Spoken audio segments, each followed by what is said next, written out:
Your knife will not work in here. You cannot fight what is dead.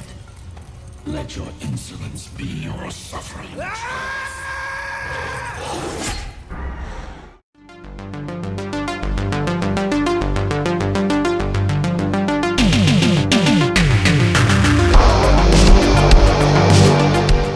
We are talking NECROMENTIA from 2009, and this one is directed by Perry Reginald Teo. Now, I'm actually quite a fan of Perry Reginald Teo. He's actually done a few kind of B movies that I've quite enjoyed in the past.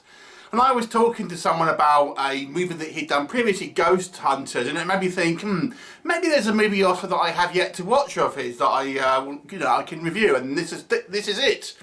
So, NECROMENTIA is a kind of a strange movie which has got lots of kind of horror imagery in it. Now, I've always said that Perry Reginald Teo's style kind of reminds me of a low-budget James Wan, and that is true of this movie as well. But I also say there's a lot of kind of Clive Barker references here and kind of influences. In actual fact, you can almost say this movie is a kind of a conflux of the Saw movies and Hellraiser. In actual fact, the Japanese kind of DVD cover of this movie kind of makes it look like it's part of kind of the Saw franchise.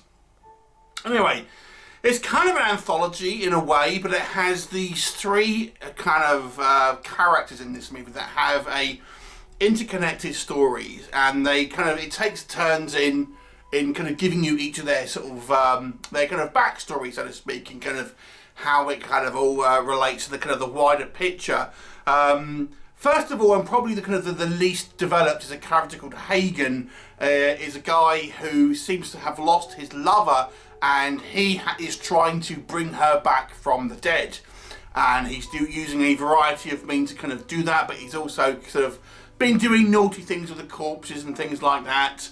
And then we have Travis, who I would say gets the most amount of screen time, and story is kind of fleshed out the most. And he is this kind of guy who works for, he's kind of some type of S&M, like male dominatrix, but he uses, rather than kind of sex, it's for kind of like pain and things like this. It's a little weird. And yeah, anyway, he's kind of, he has this brother who appears to be autistic or something and is suicidal, and ultimately is trying to stop his brother from committing suicide, which leads him to kind of have this kind of pact with this kind of demonic entity. And then we have Morbius, who is a kind of a mute bartender whose lover is kind of cheating on him, and this will inevitably lead to tragedy. Now, all of those stories are interconnected, and all of the characters will kind of have something to do with another one of their kind of stories. So it's kind of a, you know, it really focuses on these three characters. But as I say, Travis certainly gets the bulk of the kind of the storytelling here, whilst the other two get, you know, considerably smaller kind of like backstory, so to speak. So what do we think works in this movie? It's a strange one, this movie, because I think its main, I suppose, plus point, if you like, its main positive is it's trying to throw so much kind of like horror imagery at you. You'll just be kind of like bamboozled by the kind of like the gory kind of special effects, quite kind of disturbing kind of imagery and things like this. I mean, we've got everything from kind of torture porn to demons to mutilations, all sorts of stuff, really. You know, and it's all done with kind of very kind of gory kind of practical effects. Lots of kind of like lingering kind of camera shots on intestines being pulled out and stuff. So those of you who like a kind of a gory movie, I think maybe this one is interesting. There's also I will say there's fairly kind of good practical kind of makeup on these kind of like almost Cenobite style kind of demons, which look kind of pretty interesting. You know, so the actual visual effects for a lower budget movie, I have to be honest with you, in a way they're a little over designed at times, I will say, but they're very kind of strong visuals in a lot of ways, and this movie certainly is quite gory. I have to say as well, I think the acting is reasonably strong The characterization is a little bit on the weaker side, which I'll come on to, but the acting for me was pretty, you know, was okay, especially I think Travis, who, as I mentioned, has the kind of the bulk of the kind of the running time here. His character for me was, had the kind of the emotional pathos in a way, and I think the actor did a pretty good job in that kind of character. You know, we're going to come back to some of the issues I have with that, but yeah, I think the actual acting, so to speak, was okay. Now the movie is quite confusing, I have to say, but it does kind of make sense if you stick with it. So it's one of these films that tries to kind of bury the lead somewhat until you kind of get later on in the film, which is a good and a bad thing, but you know, when it's all said and done, you can kind of see this kind of cyclical nature of how the story is progressing, where each person in the movie's kind of actions impacts kind of someone else, and you kind of understand the, you know, how these three kind of characters are kind of interconnected. Obviously, once the kind of the movie is kind of complete, and you know how it's this kind of cycle of kind of violence and kind of death and things like this.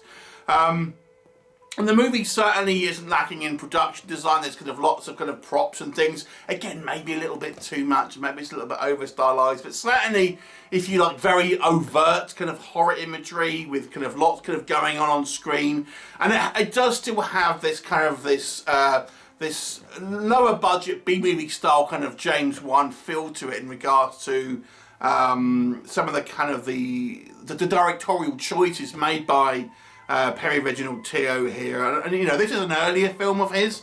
I don't think it's quite as good as maybe his later ones, to be honest, even though some of his later films haven't been good either, but there is, the majority of it I've quite enjoyed. So yeah, so for those of you who like lots happening on screen, lots of kind of special effects, lots of gore, lots of kind of demonic monsters and things like that, you may enjoy this.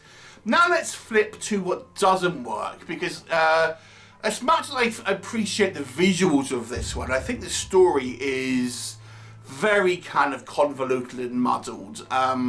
You don't really know what's kind of going on really until the final act of the movie, really. So it's a little bit hard to get invested in the story, because it just seems to be lots of kind of like, let's kind of throw everything at the wall visually and kind of and see what sticks. But story-wise, it is somewhat lacking, deliberately, because it doesn't want to reveal the connections between the characters initially. So, but it seems so kind of like discombobulated because of that. So this was a choice that was made. Do you kind of tell the story in more of a kind of linear fashion, so you can kind of more clearly see the connections between the characters, but maybe it have less surprises? Or do you kind of go the route that it chose ultimately, was to kind of be a bit more vague with what's going on, and then have the kind of like the reveals about how things are connected later on? So I don't know if this approach was the correct one. Maybe that's down to your individual kind of you know, choice, to be honest. But what I will say is, because of this, the film is kind of quite hard to kind of grasp the characters and really understand what the connection is and get behind them. I don't think the characters are particularly kind of fleshed out, to be honest. I think the acting is, you know, it's not Oscar-worthy acting, but the acting is fine. But the character motivations, I do think needed a little bit more to them. You know, we for example, Travis, who was our main character, I would say, for the majority of the movie. You know, we learn that he has this very kind of strange occupation where he's, you know, essentially torturing people and getting paid for it. And, you know, it's just kind of left. It's kind of like, oh, that just, it seemed arbitrary in some way. You know, it's like, let's have this kind of shocking scene where we think he's kind of like, you know, murdering all this, because he's got a mask, even though it's him, first of all. But it's like, it's there, but it doesn't really serve the story in some ways. It's kind of like, you know, he's obviously down this kind of very dark path.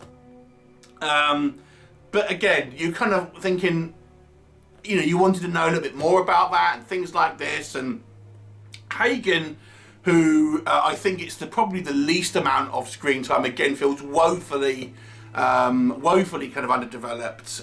Maybe it would have been better to have, because the movie's not a particularly long film. it may be having the first and the third story. It's kind of fleshed out just a little bit more, to give a little bit more context in kind of regards to these kind of characters, and flesh them out kind of a little bit more, to be honest with you. I think some of the imagery, as I've mentioned, is a little bit over stylized, and some of the kind of the you know, we have this kind of these people's apartments. They just seem like rat-infested dungeons a lot of the time. And it's just like, well, you know, they seem a little bit over the top at times. Some of the kind of the imagery borrows a little bit too heavily, I would say, from other franchises, Saw and Hellraiser. I'm looking at you. And there are some choices, for example, our depiction of hell, which we see characters go down to. It's kind of like an industrial corridor. It's like an odd choice, but there you go. I guess that's a budgetary kind of restraint. The movie sometimes feels like more of a music video than an actual kind of you know, very gory music video, but you know, more like a music video than a film with a kind of a particularly tight narrative. And despite this movie having, you know, a reasonable amount of stuff going on, it strangely drags in places. There are times here where I felt like, you know, we were getting lots of kind of imagery and, you know, people being in despair and stuff, but you didn't get much full momentum in regards to either characterization or plot. It just seems to kind of want to kind of show these visuals and not have a huge amount of context for it. And as cool as it kind of looks at times, there are areas where I feel the movie kind of stalls out and does drag in places, which is strange, as I say. The movie is so jam-packed with horror iconography and stuff. It seems strange that this movie would have these lulls, but it does.